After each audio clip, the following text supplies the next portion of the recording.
Cuando Image Comics nació en el 92, fue en gran parte culpable de la crisis de los 90, ya que perpetuaba y explotaba el género de superhéroes en el camino que tomó durante esa década.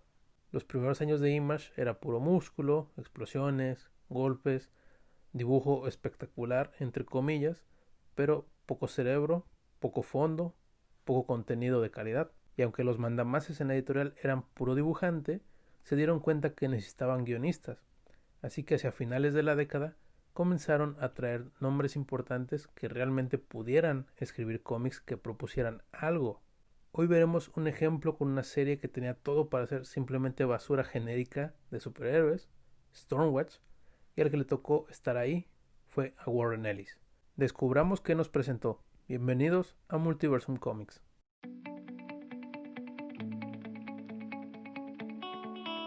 Jim Lee, Brandon Choi y Scott Clark crearon Stormwatch en 1993, una serie que tomaba la premisa de formar un grupo de superhéroes comandado o dirigido por la ONU que interviniera en los eventos más complicados a lo largo del globo.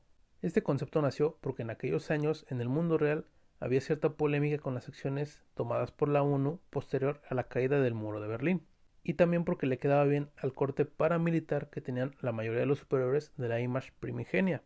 La serie se desarrolló a lo largo de 36 números, teniendo uno que otro guionista más o menos conocido como Ron Mars, pero realmente no presentaba nada importante, interesante o que fuera digno de leerse. Era un cómic más en el mercado y un grupo que no tenía especial interés, aunque el concepto podía ser interesante. Sin embargo, para el número 37 se decidió cambiar al equipo creativo y se trajo a Warren Ellis, un autor británico que ya tenía un poco de fama en Estados Unidos por trabajos en Marvel. Cuando llegó a Stormwatch, Ellis se encontró saliendo de un gran evento, así que podía mover el status quo muy fácilmente. Ese era el momento de cambiarlo todo, de sacudir el tapete. Para ello lo acompañaría Tom Rainey en el arte. Vamos a ver primero un poco de la trama en general, después recorreré uno a uno los diferentes números que nos van planteando cosas y finalmente analizaré los conceptos y recursos que iba usando Ellis para crear esta serie y revolucionarla. La historia nos cuenta que tras una lucha muy importante y una traición, Stormwatch debe ser reformulada, deben cambiarse algunas cosas. Para ello, Harry Bendix, el Witterman, el líder del equipo, va a separarlo, a retirar algunos miembros, a traer nuevos y crear 3 subdivisiones con misiones muy específicas. De esta forma, Battalion, que hasta el momento era jefe de campo, sale de esa función y simplemente se limita a labores de entrenamiento. De igual forma, Synergy es retirada del campo y se limita a misiones de reclutamiento. Y la división de Stormwatch queda de la siguiente manera. Tenemos Stormwatch Prime, un equipo usado para misiones de guerra abierta. Este equipo está compuesto por Fuji, Winter y Hellstrike. Stormwatch Red está encargado de misiones encubiertas y guerrilla urbana, y le integran Fahrenheit, Clint y Rose Tattoo.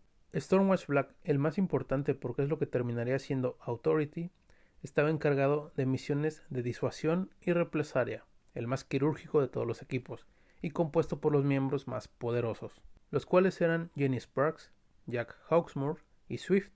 Una vez reorganizado el equipo, iremos viendo historias autoconclusivas con diferentes retos y situaciones, en donde el autor nos va mostrando las interacciones del equipo, conceptos interesantes y va sembrando semillas que nos van a presentar una trama a largo plazo. Estas semillas generan 2 líneas narrativas que después desembocarán a unirse entre sí. Por un lado, la tensión constante entre Stormwatch y el gobierno de los Estados Unidos por conflictos geopolíticos, y por el otro la presencia de un ser extraño que también está activando las semillas de algunas personas para crear nuevos superhumanos. De esta forma resumimos el primer volumen de Stormwatch, el cual comprende los números del 37 al 47 del volumen 1 en la publicación original. Este tomo así fue editado por Televisa y así es como se edita originalmente por DC Comics. El segundo volumen va a incluir los últimos 3 números del volumen 1 de Stormwatch, del 48 al 50, y lo que fue el volumen 2. Por ahí en redes sociales veía algunas personas preguntando por qué no publicaban lo anterior de Stormwatch. Si ustedes buscan ediciones recopiladas de todo lo anterior de Stormwatch, no existen, porque realmente no es interesante y a DC nunca le ha llamado la atención editarlas. Así que aunque podemos tener algunas dudas con elementos pasados, lo más importante y que vale la pena leer de Stormwatch son estas ediciones. Entrando más a fondo en cada número, Ellis tiene una estructura muy clara. Los 4 primeros cómics están enfocados en mostrarnos las relaciones de los personajes y consolidar este nuevo concepto de Stormwatch. Estos 4 números son los que guardan más relación entre sí y los que podríamos considerar un arco argumental, aunque poco a poco iremos descubriendo que todos los números que escribió Ellis, los 14 números, son una historia. Posterior a esta introducción, los 6 números siguientes están enfocados a un personaje en específico, y el último número se limita a consolidar la importancia de Stormwatch. Es un tipo de narración muy curiosa, ya que es extremadamente compacta, pero dejando cabos sueltos que nos hacen una historia más grande que aparentemente está bien seccionada en capítulos pequeños. Es una narrativa un tanto contradictoria para la evolución de los cómics estadounidenses en aquellos años, ya que se acostumbraba o se iba cada vez más hacia la dilatación de las historias, y aquí todo está muy contenido. El número con el que abre, el 37, es el más grande, ya que literalmente no se expone la reorganización de Stormwatch. Esto provoca que sea un número muy explicativo, quizá demasiado, aunque tiene la excusa que es necesario. Se entiende que lo que están hablando es lógico para poder entenderse entre ellos mismos. Sin embargo, siento que leyéndolo a posteriori se nota mucho que simplemente es como una guía que te dice: este es el equipo Red, este es el Black y este es Prime.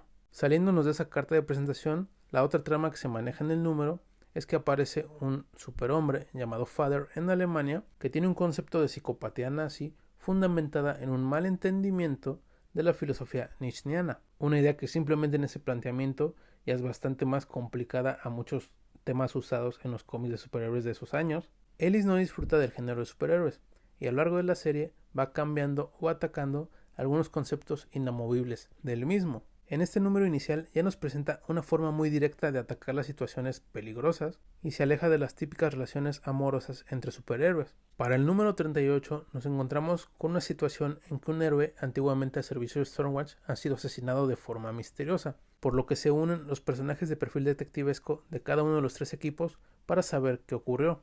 Así Hellstrike, Fahrenheit y Jack Housemore comienzan a develar una conspiración en la que está involucrada el gobierno de Estados Unidos, y Ellis nos plantea el tema principal de la serie, este choque de poderes, esta tensión política entre un organismo globalista como Stormwatch y el nacionalismo estadounidense. Es una idea muy propia del autor, y aunque puede estar disfrazada de pura acción, nos va generando reflexiones y planteando críticas ácidas. Otro detalle destacable es que se comienza a construir el personaje de Jenny Sparks, alguien que tendrá mucha importancia en toda la etapa de Ellis y en Authority.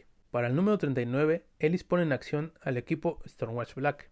En el 37 ya hemos visto más o menos de que eran capaces el Red y el Prime, así que se enfoca en jugar con los personajes que creo más le interesaban. El concepto planteado es que en una ciudad llamada Lincoln hay unos policías que tienen actitudes muy extrañas, y al investigarlo se descubre que son superhumanos con una agenda puramente racista, por lo que los miembros del equipo Black tienen una misión muy clara: neutralizarlos y capturarlos. Aquí conocemos más de estos personajes, vemos un concepto muy interesante, disfrutamos de acción y continuamos en este sendero de tensión política. Para el número 40, Ellis utiliza nuevamente al equipo Prime para una misión en Inglaterra en donde ha caído un avión. Un accidente aéreo puede sonar como una misión no muy importante para un equipo de esta naturaleza, pero lo que ocurre es que ese choque causó la liberación de un mutágeno que va a afectar a un pueblo cercano y, de no ser controlado, a todo el país y quién sabe cuánto más. Mientras transcurre la misión, se dan cuenta de dónde proviene ese mutágeno, de una nación ficticia llamada Gamorra, en donde está el enemigo clásico, digamos, de este equipo en números anteriores y que Ellis va a estar utilizando para otros momentos, Kaizen Gamorra. Así que el Witherman activa el equipo Red y toma una acción puramente de represalia, lo que ya rompe completamente con el género de superhéroes tradicional, ya que las acciones comandadas son completamente alejadas de la ética tradicional de los superhéroes. Una respuesta cruda y dura, llena de cinismo, que Ellis continuaría desarrollando en sus siguientes trabajos y que permearía en Marvel y DC en la década de los 2000. Ya establecidos los principios de la serie, entramos en estos números que van dedicados a cada uno de los personajes que quería manejar con mayor profundidad Ellis. El 41 es protagonizado por Synergy, un personaje que tiene la misión de activar a los nuevos héroes. Podrían preguntar por qué activar. Esto ocurre porque en el universo de Stormwatch, el paso de un cometa fue lo que generó que algunas personas despertaron una especie de gen superheroico o de superhabilidades. Pero para poder acceder a ellas, alguien con la habilidad necesaria debe darte el empujón final. Synergy cumple ese rol y durante el número vamos viendo cómo sigue a una persona que fue identificada como un posible candidato a ser un superhumano, la acompañamos hasta que descubre una temible verdad y cuando encuentra a otro individuo que también puede hacer lo mismo que ella. En el número 42 partimos con el aparente protagonismo de los tres grupos de Stormwatch, aunque poco a poco se va decantando por Fuji.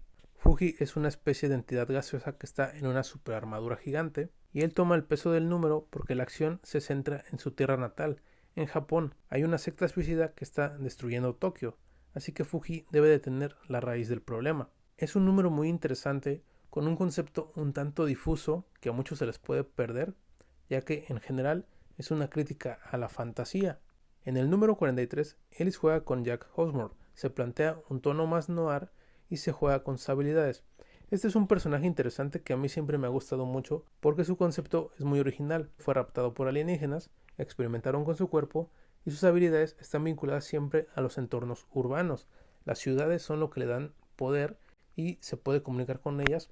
Básicamente nos presenta que las grandes ciudades del mundo son entes vivos. Durante la historia descubrimos una conspiración que encubre el gobierno de Estados Unidos y tiene una conclusión fría y contundente. Para el número 44, Ellis toma al que posiblemente es su personaje favorito, Jenny Sparks. Aquí se nos presenta un poco de su construcción, conocemos su pasado y lo que ha ido viviendo en las diferentes décadas que ha alcanzado a conocer.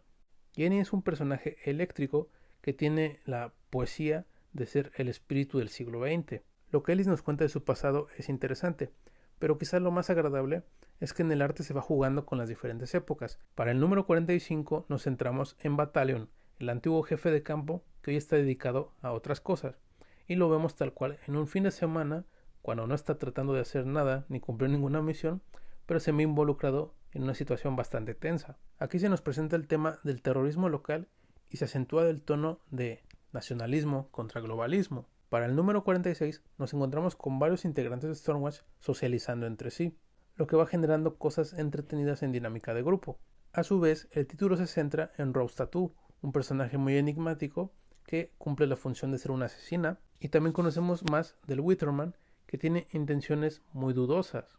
A lo largo del cómic se nos ha presentado que su moral es muy ambigua y aquí acrecenta las sospechas que podamos tener sobre él. También siembra una semilla muy importante para el acto final. Finalmente, el número 47 sirve para redondear la utilidad de Stormwatch. ¿Cuál es su función en ese mundo? En conjunto me parece una historia bastante buena, que tiene conceptos e ideas muy llamativos e innovadores para esos tiempos y que muestra un dominio por parte del autor a la hora de emplear dos narrativas, historias autocontenidas de un capítulo e ir sembrando cosas para contarnos algo más grande. Si lo piensan, básicamente es lo que intentan todos y lo que intentan las editoriales, pero Ellis lo logra de una manera muy precisa. No tengo muy claro qué es lo que le disgusta al autor del género. Quizá es la inocencia o bobería que lo ha acompañado gran parte de su historia. Y aquí lo plantea bien, porque las amenazas que presenta, aunque siguen siendo ficción, son cosas muy realistas, de temas de verdad preocupantes en el mundo en que vivimos. También lo desentrañamos en el hecho de que rechaza completamente la moralidad tradicional de los superhéroes. Estos personajes constantemente tienen acciones muy criticables, y este tono no hace más que crecer en el siguiente volumen de Stormwatch y en lo que sería Authority. Conforme vamos leyendo nos encontramos muchas pullitas al género de superhéroes, pero también nos encontramos guiños de que Ellis genuinamente ama este tipo de narrativa, este tipo de arte. Va experimentando con algunas cosas de su narración y se conjuga bien con los dibujantes que tiene. Nos presenta un buen ritmo y es una lectura muy amena, llena de cosas llamativas que podrían ser explotadas de una forma más profunda. El desarrollo de personajes no es el punto más fuerte que Ellis maneja, pero los personajes que le interesan los planta muy bien. El desarrollo a largo plazo está muy bueno, aunque me llama la atención que este tomo recopilatorio no incluyera ya el arco final, ya que así la historia en general quedaría mucho más redonda. El cierre que tiene aquí queda a deber. En el apartado artístico descubriremos por qué. En el arte, en la mayoría de los números tenemos a Tom Rainey, un dibujante que tiene toda la escuela de los 90. Este arte un poco más realista, con mucha acción y fluidez. Es un dibujante un tanto extraño, podría definirlo como inconstante, porque hay viñetas horripilantes y hay formas anatómicas en personajes que no tienen ningún sentido, pero también hay ciertos primeros planos y páginas que tienen un muy buen nivel de dibujo, lo que me lleva a pensar, simplemente teorizar, que tal vez Rainey quería hacer otra cosa, pero simplemente se apegaba a la moda de la época. Aunque también debo decir que las partes donde está mejor no es que tenga un estilo súper distintivo, se parece a muchos artistas de esa corriente. Lo más interesante que hace como dibujante es el número dedicado a Jenny Sparks, en donde imita el estilo de algunos de los dibujantes más importantes de la historia del cómic estadounidense. Joe Shuster, Will Eisner, Jack Kirby y Dave Gibbons son utilizados para construirnos conceptualmente al espíritu del siglo XX. Hay un número que está dibujado por otro artista que desconozco y que no me gustó mucho, simplemente lo pondré por aquí en la pantalla para darle su crédito correspondiente. Y el número 47, el gran cierre, está dibujado por Jim Lee, el creador de la serie que tuvo contribuciones en el guión al inicio, pero que nunca había dibujado el título. Sé que muchos aman a Jim Lee. Pueden ver mi opinión parcial de él en el programa que le dediqué junto a Elizabeth de los Argonautas del Espacio, que les dejaré en la pestaña. Por resumir un poco aquí, para mí no es algo tan especial y este número justo me sirve para presentar algunas de las contras que tengo con él. Jim Lee se limitó a dibujar puras splash page de una página o de 2 páginas, lo que limitaba la capacidad narrativa de Ellis, aunque creo que más o menos lo afronta. Lo que vemos es una aventura sin tanto interés, que puede generar la sensación de que se está alargando la trama. Sin embargo, para los que disfrutan de su trabajo es un buen número y el cierre es insuficiente, pero espero Televisa publique el volumen 2 para que puedan tener una mejor experiencia. Y así llegamos al final del video. Es un cómic que me gusta, no es una obra maestra o una cosa súper interesante, pero sí es un ejercicio muy llamativo dentro del género. Tú dime en los comentarios qué te pareció, qué personaje te simpatizó más y si te generó alguna duda o interés en esos personajes de Wildstorm. Si te gusta lo que hacemos, suscríbete, da like, comparte, activa la campana, síganos en las redes sociales si gustan para poder ir viendo información sobre los programas y las cosas que hacemos en este canal. Y claro, sigan en Multiversum Comics.